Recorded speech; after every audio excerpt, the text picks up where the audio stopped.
This is my bio note.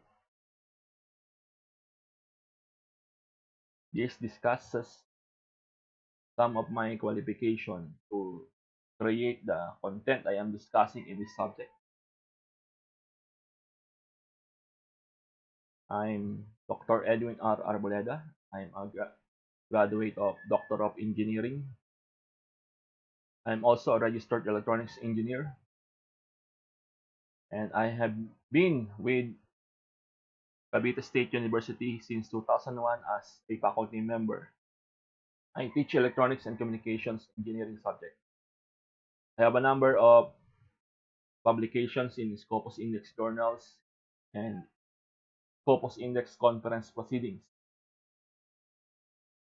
And my research interest is about image processing to near infrared spectroscopy, artificial intelligence, and data mining.